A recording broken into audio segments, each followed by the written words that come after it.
And point is that capitalization of the historical cost model, ये जो model है base है कॉस्ट स्पेंट हम जितनी भी करते हैं पहले भी बताया था रिक्रूटमेंट पे, ट्रेनिंग पे, इनफॉर्मल ट्रेनिंग पे, डेवलपमेंट पे, एक्सपीरियंस पे। ये जो ये जो कॉस्ट है ये कैपिटलाइज्ड होती हैं। कैपिटलाइज मतलब जिसकी वैल्यू बढ़ती है उनको एसेट माना जाता है और ये अमोर्टाइज्ड हो जाती है इनकी वैल्यू साल के बाद ओवर द ईयर। मतलब इनकी ये जो एम्प्लॉय अगर क्या करता है कोई भी नई एम्प्लॉय छोड़ देता है तो उसकी वैल्यू लॉस में कंसिडर की जाती है, मतलब अमोर्टाइज हो जाती है। तो हमारा हिस्टोरिकल कॉस्ट मॉडल और कैपिटलाइज मॉडल यही कहता है। एग्जांपल जैसे मैं एक टीचर हूँ या मेरे पेरेंट्स हैं, मैंने मनी स्पेंड की फीस पे बुक पे ख़रीदने के लिए और उससे मुझे ट्रेनिंग मिली, स्किल्स मिली, नॉलेज मिली, तो मैं उससे इमोशनली मेंटली मेंटोर भी हुई। तो कैपिटलाइजेशन मतलब हम जब किसी चीज़ पे इन्वेस्ट करते हैं तो इसी तरीके से जो भी सम कॉस्ट आती है रिक्रूटमेंट पे, एक्विजिशन पे, फॉर्मल ट्रेनिंग पे, इनफॉर्मल ट्रेनिंग पे, फॉर्मल भी दी जाती है, इनफॉर्मल भी दी जाती है, इनफॉर्मल फैमिलराइजेशन भी दिया जाता है, एक्सपीरियंस भी होता है, डेवलपमेंट भी होता है। तो उसमें जितना भी खर्चा आता है वो सब के सब क्या होता है एम्प्लॉयज़ पे किया जाता है और उनकी जो अनअमोर्टाइज कॉस्ट है उसको शो किया जाता है इन्वेस्टमेंट के बीच में एज ह्यूमन एसेट के तौर पे कि वो ह्यूमन एसेट। अनअमोर्टाइज कॉस्ट मतलब क्या कॉस्ट होती है? अमोर्टाइज कॉस्ट वो होती है जो कि टाइम के अकॉर्डिंगली दी जाती है, अनअमोर्टाइज कॉस्ट ਜਿਹੜੀ कि वो शो होती है। तो अब आगे बताती हूँ अनअमोर्टाइज कॉस्ट का मतलब, अमोर्टाइज कॉस्ट का मतलब क्या है मुझे भी नहीं पता चल रहा। अमोर्टाइजेशन मतलब होता है कि karmic debt reducing over time, healing takes time, reduce burden gradually. मतलब अमोर्टाइजेशन का मतलब होता है कि जब आप कोई काम करते हो उसका काम करने से कर्जा कम हो जाता है। और क्या था, कार्मिक का मतलब अमोर्टाइजेशन होता है रिडक्शन ऑफ एसेट, जब क्या एसेट की वैल्यू कम होती जाती है। जितना जितना काम करे जाओगे उतना उतना आपका किराया मतलब वो कर्जा दूर होता जाएगा। मतलब यहाँ पे कार्मिक डेट का मतलब हो गया healing takes time, reduce burden gradually. मतलब अपने आप उसकी एसेट की वैल्यू कम होती जाएगी होती जाएगी होती जाएगी।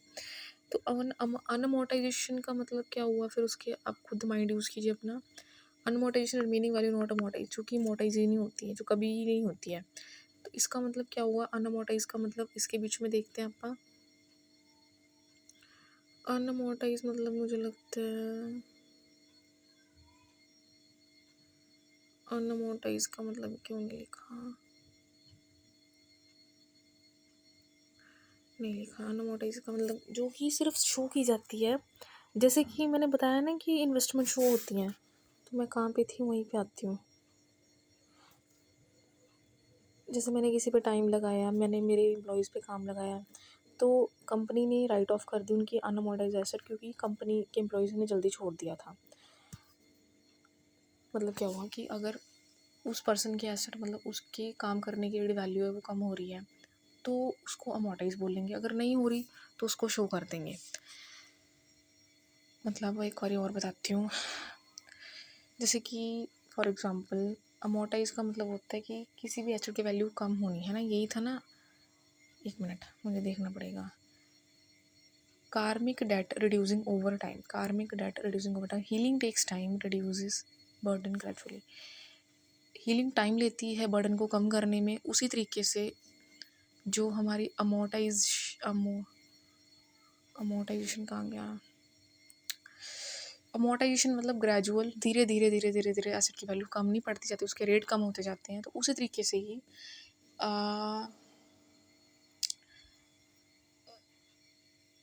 उसका जो कर्म करने का तरीका है वो कम हो रहा है। हीलिंग कम कर रही है, उसके बर्डन को कम कर रही है। तो यहाँ पे अगर हम ज़्यादा उस पर टाइम दे रहे हैं, this is likely one company writes off the unamortized cost because the employee left. यहाँ पे अनअमोर्टाइज हो जाएगा क्योंकि उसने छोड़ ही दिया, अनअमोर्टाइज ही होगा ना। ठीक है, उसने काम ही नहीं किया, उसने छोड़ दिया, तो वो अनअमोर्टाइज माना जाएगा। अब आ गया कि जैसे कि हर कोई स्टूडेंट छोड़ देता है तो उसकी वैल्यू वैसी ही रहती है। अगर किसी ने स्टूडेंट ने छोड़ दिया, अगर आप किसी प्रेयर कर रहे हो तो उसका नहीं जवाब मिल रहा, investment of love and devotion is always, तो उसका जवाब मिलेगा भगवान के पास। तो इसी तरीके से अगर किसी एसेट की वैल्यू कम हो रही है तो उसकी वैल्यू बाद में धीरे धीरे करके रिड्यूस हो जाएगी। पर अनअमोर्टाइज से तो अच्छा ही है ना कि बिल्कुल ही नहीं हुई, बिल्कुल ही चली जाएगी, इसका मतलब यही होता है। अब रिप्लेसमेंट कॉस्ट मॉडल क्या होता है, पहले अनअमोर्टाइज को और अच्छे से कवर करें।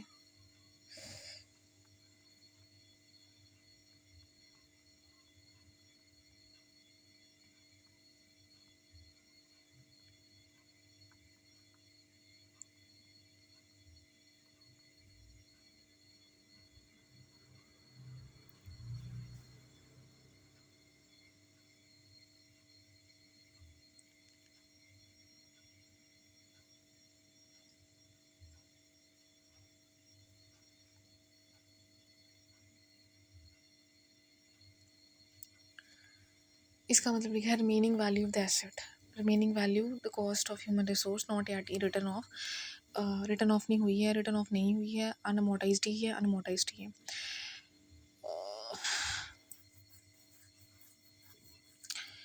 एग्जाम्पल से पढ़ते हैं, उससे पहले थोड़ा सा इसको रीडिंग करने पड़ेंगे।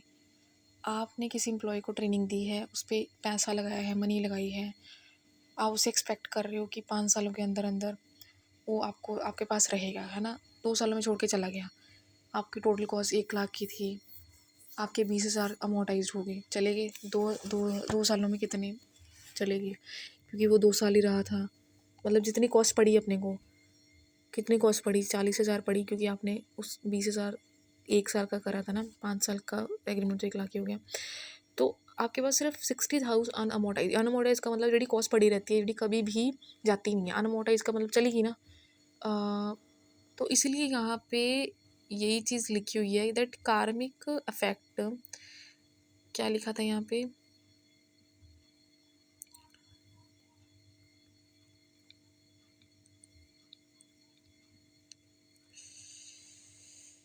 ग्रेजुअल रिडक्शन ऑफ एसेट, कम होगी ना एसेट क्योंकि वो छोड़ के चला गया।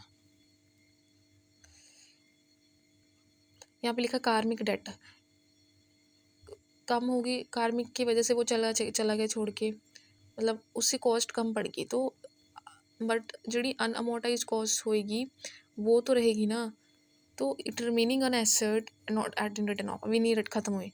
तो मैंने जब ये देखा कि मैंने ये पूरा किया ऐसे, तो अकाउंटिंग में जब कंपनी किसी को हायर करती है, ट्रेन करती है, उसने इतने पैसे खर्च कर दिए है ना, तो 1 साल बाद 20,000 अमोर्टाइज हो गए, 80,000 अनअमोर्टाइज है, मतलब अभी भी उसके पास पड़े हैं, 80,000 पड़े हैं अमोर्टाइज नहीं, मतलब कम नहीं हुए, गए नहीं। 2 साल बाद फिर 40,000 अमोर्टाइज हो गए, चले गए, 40,000 चले गए, 2 साल काम किया, 2 चले गए, जड़े उस पर लगाए 60,000 फिर पड़े हैं।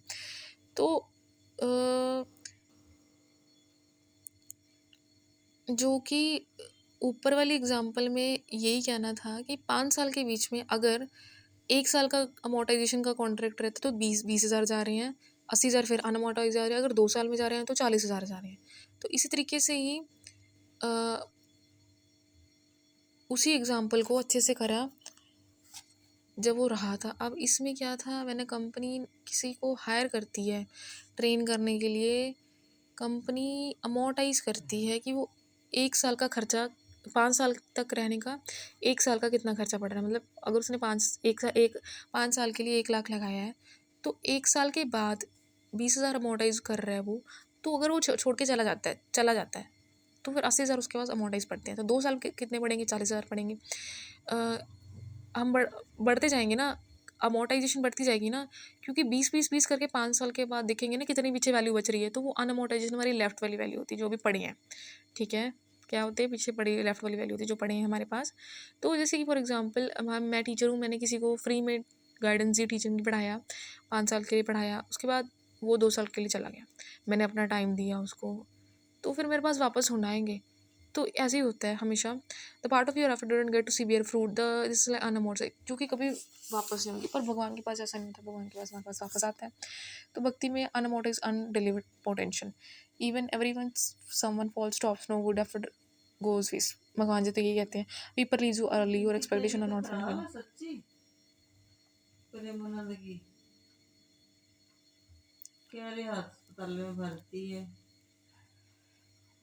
इसलिए उन्होंने लिखा है कि इसमें ऐसा नहीं होता था। तो चलिए हम वापस कहाँ थे, रिप्लेसमेंट कॉस्ट वाले पे थे, वहाँ चलते हैं। रिप्लेसमेंट कॉस्ट मॉडल क्या कहता है, अगर कोई एम्प्लॉय छोड़ के चला जाता है, पढ़ खोल के देखते हैं रिप्लेसमेंट कॉस्ट मॉडल में लिखा है, अगर कोई छोड़ के चला जाता है किसी और के पास तो क्या होता है देखते हैं। Employees lease how much cost will it cost replace them with someone who for the value. ये लिखा है historical cost method they only take account sunk cost आ गया ना। हिस्टोरिकल कॉस्ट मतलब जो पिछले वाला कॉन्सेप्ट था, संक कॉस्ट मतलब जो डूबी कॉस्ट होती है वो चलेगी मेरी। तो उसमें मैंने एक डिसीजन लिया कि मैं रिप्लेसमेंट कॉस्ट करूँगी, मतलब इंडिविजुअल रिप्लेसमेंट कॉस्ट करूँगी। जब वो मेरे एक छोड़ के जा रहा है उसकी जगह मैं दूसरा लेके आऊँगी, तो how much will it cost to replace them with someone who offer the same value और परफॉर्मेंस, है ना। तो मुझे वो उतनी परफॉर्मेंस देगा, उतनी उतनी परफॉर्मेंस उतनी वैल्यू देगा, अगर उसके जाने से मुझे दूसरा अच्छा कोई मिल रहा है। But in a truth no two people are the same and yes, बिल्कुल सही बात है, दिमाग लगाने वाली बात है कि कभी कोई सेम नहीं होता, हर एक की एफिशिएंसी हर एक का लेवल का अलग अलग होता है and estimate that is subjective and it is difficult.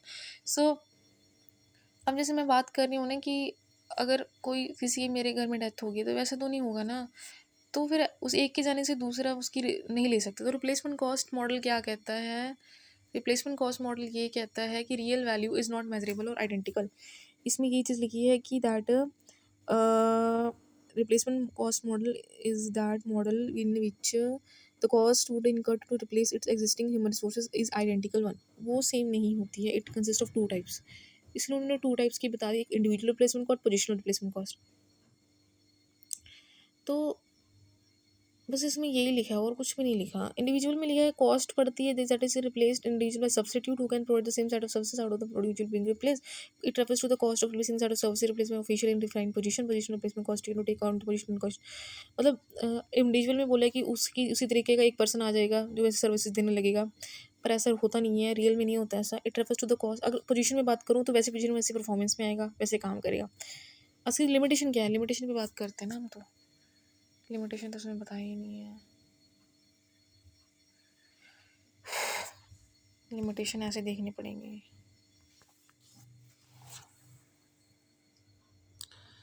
Limitation की बात करूँ, लिमिटेशन मतलब एन एम्प्लॉयर्स पर this method is highly subjective offer impossible है। This method is variance with the conventional accounting practice of valuing asset. Difference है conventional accounting practice के साथ, this can be no similar replacement for the similar set of existing asset. It is difficult to find identical replacement of the existing. मैंने ये point बोला, एक का दूसरे के साथ आइडेंटिकल होना, सिमिलर होना बहुत डिफिकल्ट है।